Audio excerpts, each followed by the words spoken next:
Hi guys, how's it going?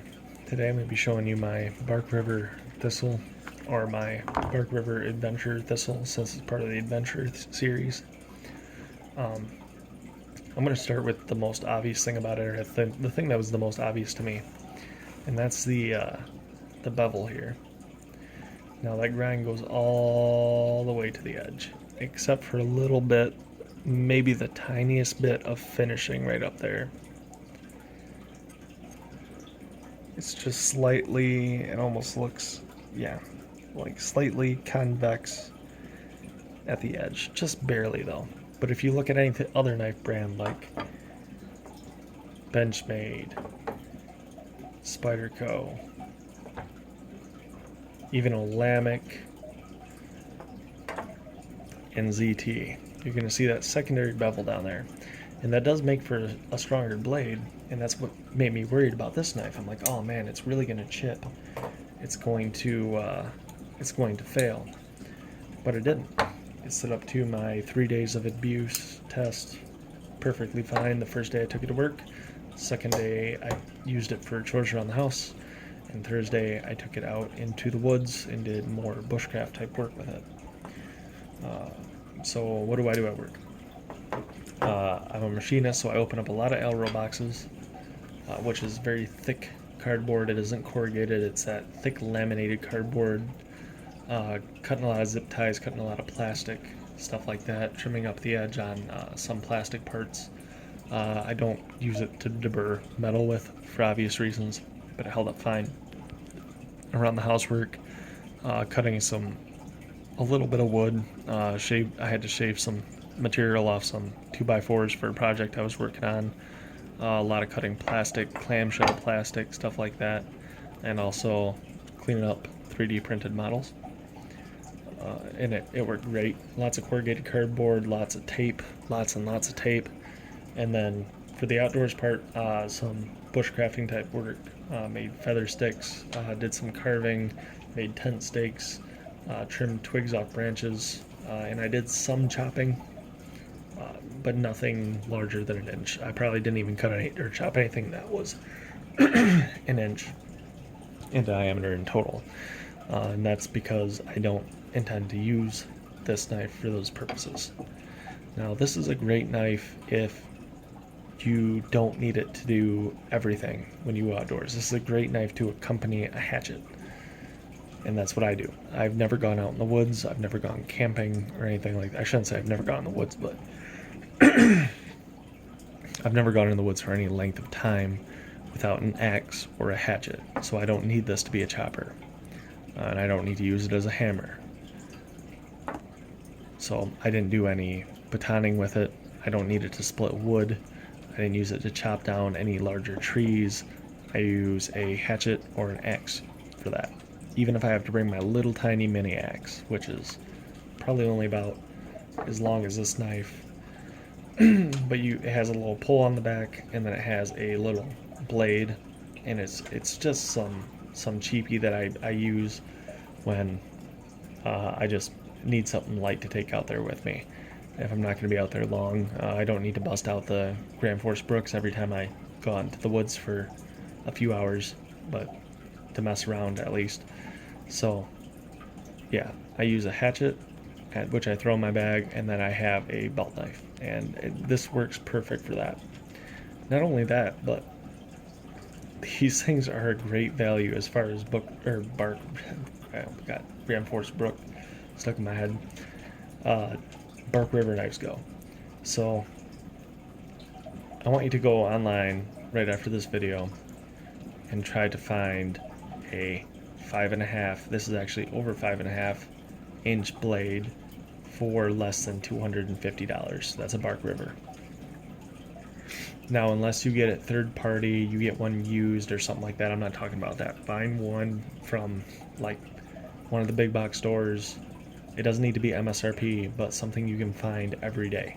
Just an everyday price for a Bark River knife under $250. Sometimes you can find them if they're on clearance or something like that. But this one, just the normal everyday price for it is $200 from what I've seen. I've had my eyes on them for a while, and I saw they were discontinued, so I pulled the trigger on it.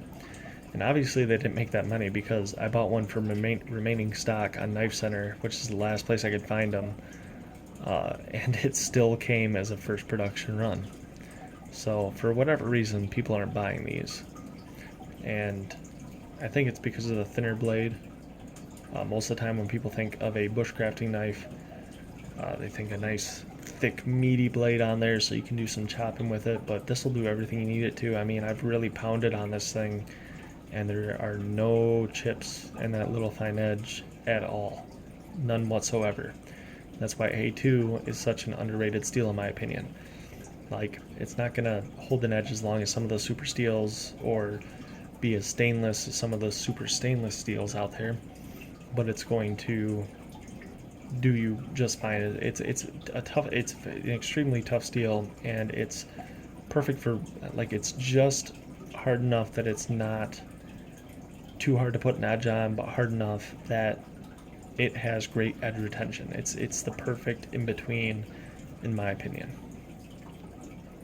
So yeah, that's just what I think of that. I think A2 is very, very underrated as far as steel goes. How does it feel in hand? It feels great. If you want a nice firm grip on it, you got that finger choil up there, and it feels great that way. That nice palm swell in the back that tapers down towards the end of your hand. You would think it would dig into it because it's kind of sharp looking there, but it doesn't. No matter how hard you squeeze or how you angle it, that isn't digging into your hand. Or if you want to be further away from it, it still doesn't dig into your hand. It's a very comfortable handle. I'm not sure what this little groove is for. Maybe holding it like this, you have a little bit better control if you're doing one of those movements for your thumb there. Nice fuller in the blade. And it's just so nice. They've really thickened up the tip here too. It's not a delicate tip. As far as the blade goes, towards the edge, that's probably the thickest part of the edge. It's still hair popping sharp, but it's got a lot more angle to it. It's a lot less fine.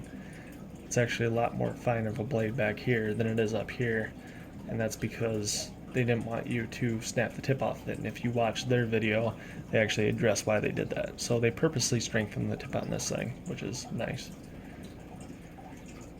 A little bit of jimping up here. I mean, not super grippy, but not bad either. Yeah, but anyways, really like this knife. I'm a huge fan. If you don't need it to be a chopper or anything like that, I think this is what you should go with. I don't think you're going to find a better knife in this price range at all, as far as bark ripper goes at least.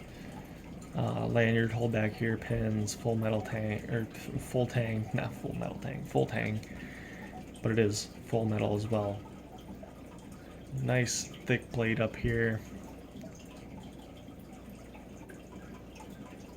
and there's no recurve to this top here like it might look like. It's perfectly straight. I mean,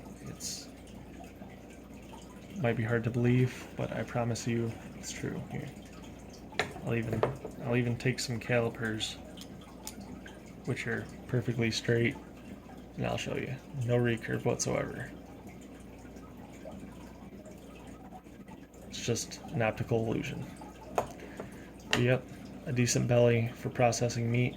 Very fine blade, very durable blade, and it cuts like a razor, especially through leather and stuff like that. I cut through a little bit of scrap leather that I had, and it's just razor sharp. And I mean, after that 3 days of use, it's still literally hair popping sharp. I don't know if it'll show up on here, but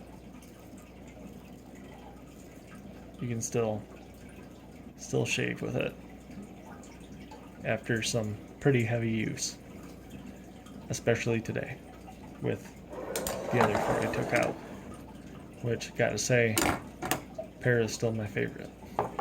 And I still have this thing even after the negative review, after it's been sent back twice to Benchmade, it finally has a lockup where it doesn't wobble all over the place. So that's nice. Only took over a year to get it completely fixed. But anyways, great knife, great sheath as well. This thing, I didn't like it when it first came in. It comes very flat, and it's very stiff to get the knife in there, and it's almost impossible to get a belt through the back of it. But after it's broken in, the knife just slides right on in, and it holds very well. I'm trying to shake it out. It's a really good sheath. When you first get it, especially,